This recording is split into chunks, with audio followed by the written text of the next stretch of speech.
ہم خدا کی شکر گزاری کرتے ہیں اس کی تمام نعمتوں برکتوں بخشوں کے لیے، اور خاص طور پر اس کے پاک کلام کے لیے جسے اس نے اپنے ہر نام سے زیادہ عظیم دی ہے۔ کلام مقدس کا جو حصہ ہم سیکھ رہے ہیں عزیزو، وہ خوبصورت حصہ ہے۔ کئی دفعہ میں نے آپ کو پہلے بھی بتایا کہ لوگ اس حصے کو پڑھنے سے ہچکچاتے ہیں یا اس حصے کو اس شوق سے نہیں پڑھتے، کیونکہ احبار کی کتاب میں ہم دیکھتے ہیں خون ہے، زخموں کے حوالے سے بات چیت ہے، موت کے حوالے سے، قبر کے حوالے سے، so on and so forth۔ لیکن یہ وہ حصہ ہے عزیزو جو ہمیں پاکیزگی اور ناپاکی کے حوالے سے بتاتا ہے، جو کہ خداوند کے پاک کلام میں سے ہماری رہبری اور رہنمائی کرتی ہیں۔ اور ہم خداوند کے پاک کلام میں سے آج دیکھیں گے اور سیکھیں گے، خاص طور پر جو حصہ پڑھا گیا میتسورا کے حوالے سے، کہ جو لیپر ہے اس کے حوالے سے خداوند کا پاک کلام کیا کہتا ہے، کوڑ کے حوالے سے خداوند کا پاک کلام کیا کہتا ہے۔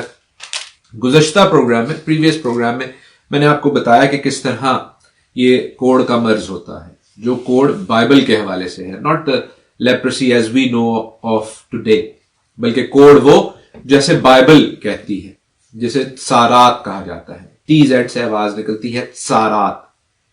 اور یہ جلدی بیماری کیوں ہوتی ہے، ہم نے اس کی وجہ دیکھی کہ this starts from لوشان ہرا، وہ گوسپ، وہ بری باتیں، وہ غلط باتیں جو کئی لوگ کرتے ہیں، گوسپ کی بری روح جو ہے کئی لوگوں کو یہ بیماری جو ہے ان کے اوپر لے کر آتی ہے۔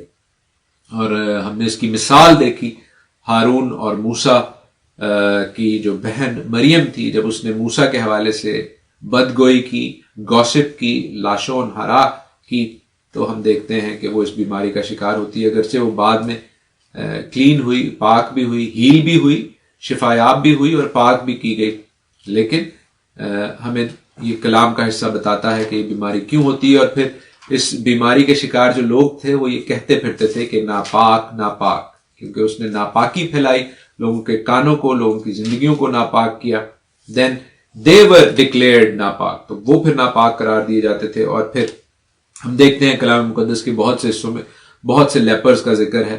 ہم نے مرکز کی انجیل میں سے دیکھا اس کوڑھی کے حوالے سے جسے خدا یسوع مسیح نے شفا دی، اور شفا دینے کے بعد اسے خاص حکم کیا، تاکیداً کہا کہ جا کے اپنے تئیں کاہن کو دکھا، تاکہ پاکیزگی کے حوالے سے کاہن تجھے پاک قرار دے سکے۔ خدا یسوع مسیح نے اسے شفا دی، لیکن پاکیزگی کے حوالے سے باپ کا جو کلام تھا، شریعت تھی، توریت تھی، اس کو رد نہیں کیا، بلکہ اسے پورا کرنے کے حوالے سے اسے کہا کہ جا کر اس کو پورا کر۔ ہم ان 10 کوڑیوں کے حوالے سے بھی جانتے ہیں جن کے بارے میں کلام مقدس میں لکھا ہے کہ انہوں نے خدا یسوع مسیح سے شفا کی درخواست کی اور شفا پائی، اور خدا نے بھیجا، اور 9 کوڑی چلے گئے اور 10ویں کوڑی نے آ کر خدا ان کی شکر گزاری کی۔ ہم اس کوڑی کے حوالے سے بھی جانتے ہیں، نعمان کوڑی کا ذکر ہے 2 کنگز چیپٹر 5 میں، دوسری سلاطین کی کتاب اس کے 5ویں باب میں، جب وہ ارامی لشکر کا سردار، اس کو بھی یہ بیماری تھی، اور اس کی جو میڈ سرونٹ تھی، اس کے جو نوکرانی تھی گھر میں، وہ اسرائیلی تھی، اور اس نے کہا کہ کاش کہ میرا مالک اسرائیل میں ہوتا۔ اور سامریہ میں جو نبی رہتا ہے، اور وہ کس نبی کی بات کر رہی تھی؟ وہ الیشا نبی کی بات کر رہی تھی کہ الیشا ہوتا، الیشا کیونکہ خداوند یہوہ خدا کا نبی ہے، وہ میرے مالک کو شفا دے سکتا تھا۔ کیسی بڑی گواہی رکھی عزیز و خداوند نے اس چھوٹی سی لڑکی کی زندگی میں، وہ جو غلام تھی۔ کئی دفعہ ہم اپنی زندگی کے ان حالات پر غور نہیں کرتے، بلکہ ہم سیلف پٹی میں رہتے ہیں، ذاتی طور پر قسم پرسی، اور اسی کو جو ہے پکارتے رہتے ہیں۔ اگر یہ لڑکی بھی یہی کہتی رہتی کہ میں نوکر بنا کر، غلام بنا کر اس ملک میں لے گئی ہوں، اور وہاں پر وہ روتی رہتی، لیکن ہم دیکھتے ہیں کہ وہ کام بھی کرتی تھی اور اس نے خدا کی گواہی بھی دی۔ اور عزیزو، یہی بلاہٹ، یہی کالنگ ہم نے اپنی زندگی میں رکھنی ہے۔ ضروری نہیں کہ میں اور آپ جو ہے وہ کلام سنا کر، بلکہ کلام کو اپنی زندگیوں سے ظاہر کر کے بھی خدا ان کے نام کی گواہی دے سکتے ہیں کہ میرا خدا بڑا ہے، ہاللیلویہ۔ میرا خدا جو ہے عزیزو، وہ اس لائق ہے کہ وہ ہر قسم کی بیماری کو دور کرنے پر قادر ہے، ہاللیلویہ۔ میرا خدا اس قدر بڑا ہے کہ وہ ہماری زندگیوں کے مسئلوں کو، پریشانیوں کو دور کرنے کی قوت اور قدرت رکھتا ہے۔ میرا خدا اتنا بڑا ہے کہ وہ آپ کی زندگیوں میں جو پریشانیاں ہیں، خاص طور پر رشتوں کی پریشانیاں جو ہیں، ان کو دور کرنے پر قادر ہے۔ میرا خدا اتنا بڑا ہے کہ اگر آپ کسی امتحان میں سے گزر رہے ہیں تو وہ اس امتحان میں سے آپ کو سرخرو کرنے پر قادر ہے۔ میرا خدا اتنا بڑا ہے کہ اگر آپ کے کسی عزیز رشتہ دار کی باتوں سے حرکات سے آپ کا دل دکھا ہے تو وہ آپ کے دل کو اس کی ہر ایک ٹوٹی ہوئی پریشانی کو دور کرنے پر قادر ہے, آپ کے دل کو بحال کرنے پر قادر ہے. اور اگر آپ کی زندگیوں میں کوئی ایسی بات ہے جو عزیزو اس قدر بڑی ہے تو یاد رکھیں کہ میرے اور آپ کے منجی یسوع مسیح نے, یشوع مشیخ نے کہا ہے, تھکے ماندو اور بوجھ سے دبے ہوئے لوگوں میرے پاس آؤ, میں تم کو آرام دوں گا. عزیزو آئیں اس پاک کلام سے برکت پائیں, آئیں اپنی ہر طرح کی ناپاکی ناراستی سے آزاد ہوں. وہ ہمیں آزاد کرنا چاہتا ہے, وہ ہمیں پاک کرنا چاہتا ہے, اور ہم اس کی شکر گزاری کریں گے, ہم اس کے نام کو عزت اور جلال دیں گے, اس کی گواہی دیں گے. خداوند کے پاک کلام میں سے ہم پڑھیں گے لیویٹیکس 14:36, احبار کا 14واں باب, اس کی 36ویں آیت.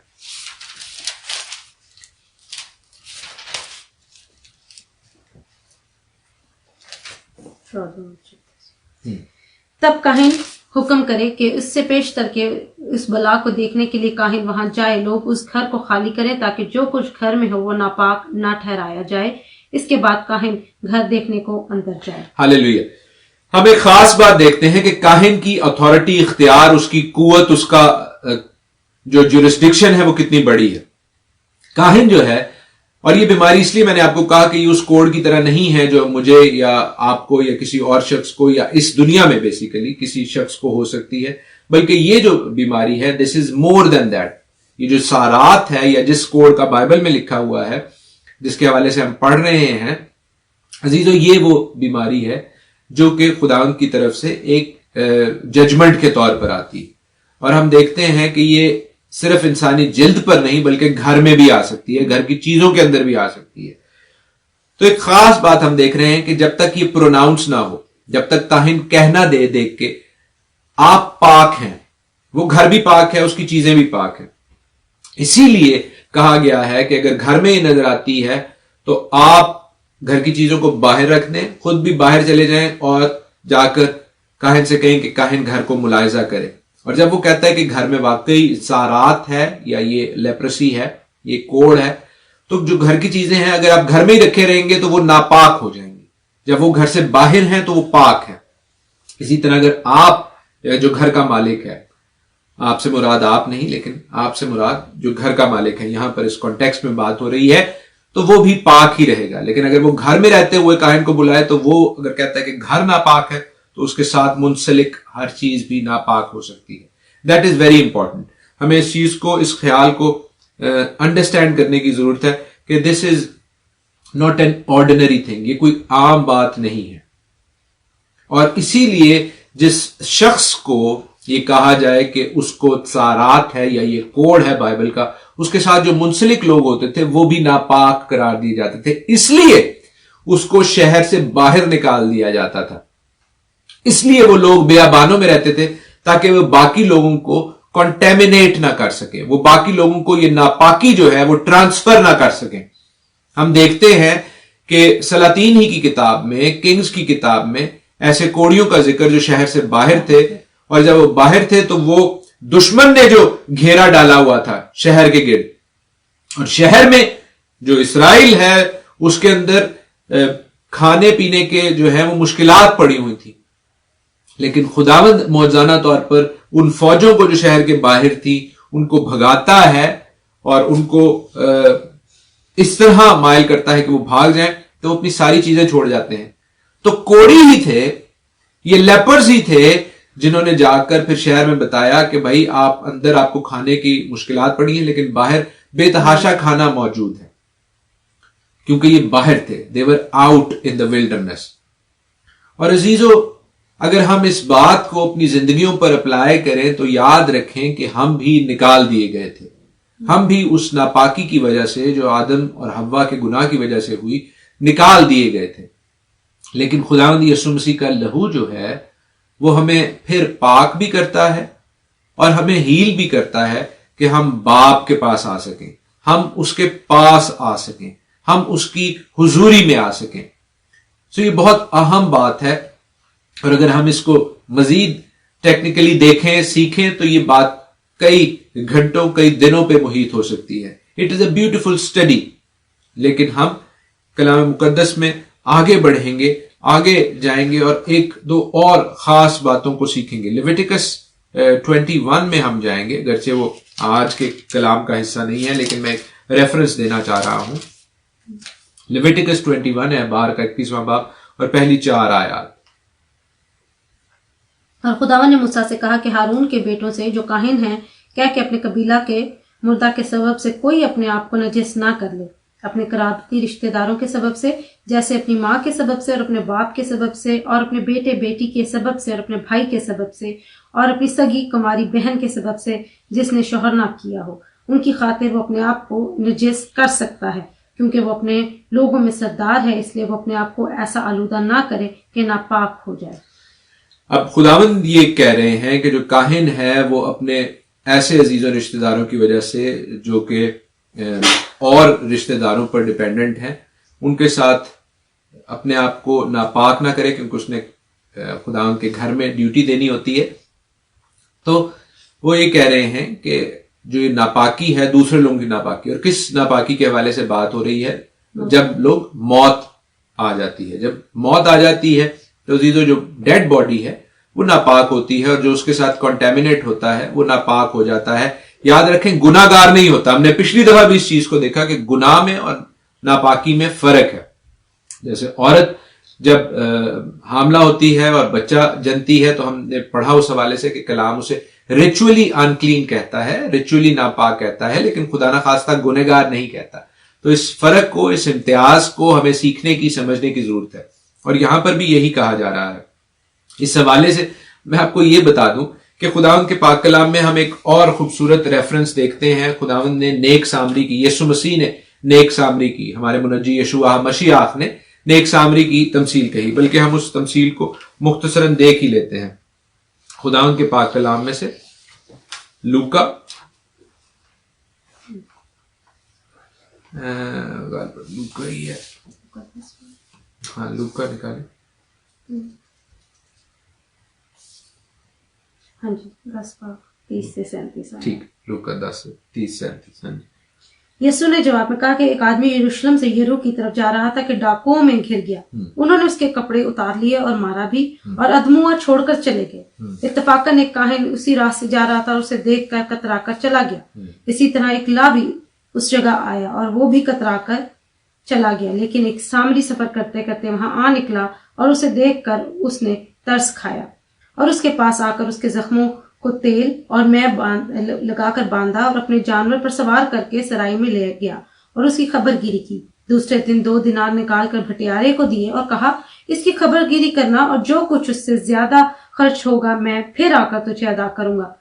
ان تینوں میں سے اس شخص کا جو ڈاکوؤں میں گھر گیا تھا تیری دانش میں کون پڑوسی ٹھہرا؟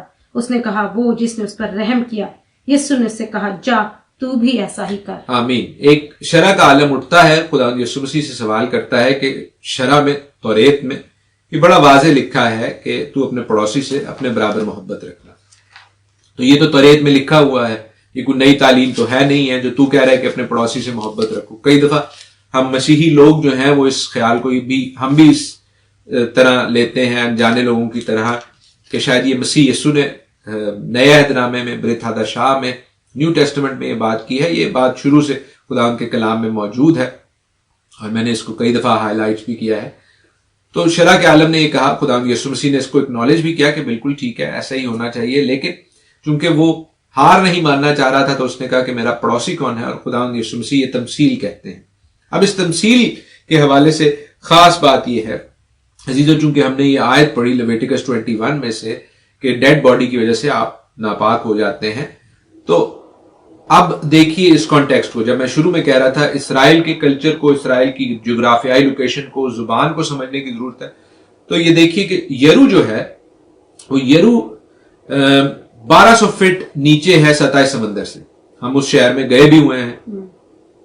اور یروشلم جو ہے وہ 2800 فٹ جو ہے کم و بیش اوپر ہے, if I'm not mistaken 2800 fit سطح سمندر سے اوپر ہے. تو یہ قریب 3500-4000 کے قریب جو ہے فٹ فرق ہے ان دونوں شہروں میں. اٹس اے اسٹیپ جو ہے کرو ہے. یروشلم یہاں پہ کیا لکھا ہے کہ وہ کہاں جا رہا تھا یہ شخص,